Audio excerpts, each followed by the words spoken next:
दिवंगत वीरभद्र सिंह जब सत्ता में थे तो उन्होंने धर्मशाला को प्रदेश की दूसरी राजधानी बनाने का ऐलान किया था। धर्मशाला को 2 महीने के लिए विंटर कैपिटल, स्टेट का दूसरा कैपिटल डिक्लेयर करने के बाद सरकार विचार कर रही है, लेकिन वो बिना लिखा पढ़त के जुबानी बात बनकर ही रह गई।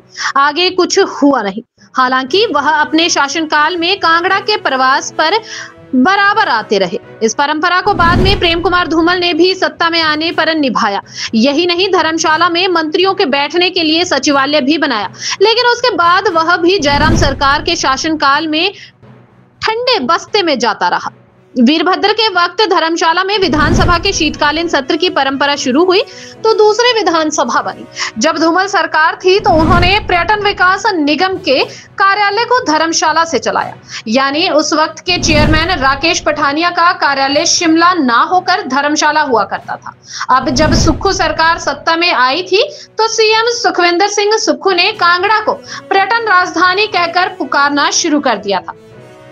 साल 2 बीत गए। अब कहा जा रहा है कि हिमाचल प्रदेश पर्यटन विकास निगम यानी HPTDC कार्यालय को शिमला से धर्मशाला स्थानांतरित करने की संभावनाएं तलाशी जा रही हैं। हालांकि सीएम सुक्खू ने कांगड़ा के बनखंडी में जू बनाने की तरफ कदम बढ़ा दिए हैं।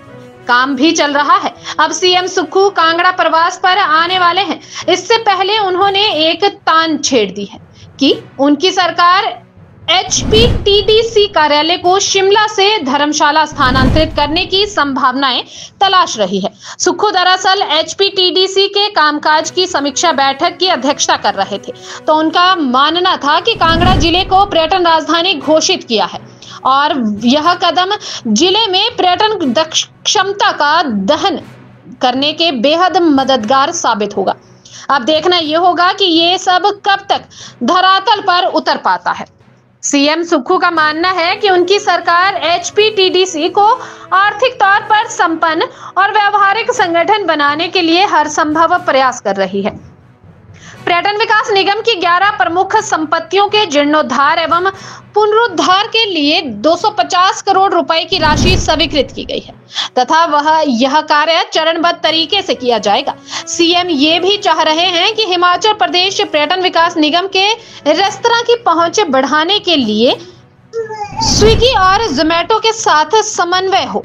पायलट आधार पर 5 संपत्तियों में पंचकर्म स्वास्थ्य सुविधाएं शुरू करने के लिए आयुष विभाग के साथ समन्वय करना चाहिए ताकि पर्यटकों को प्रदेश में बेहतर सुविधाएं मिल सके।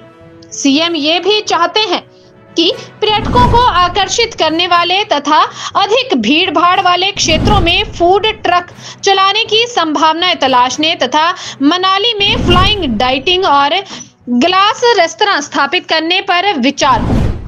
अब ये सारा मसला कब तक पककर बाहर आता है, तब तक इंतजार करते रहिए।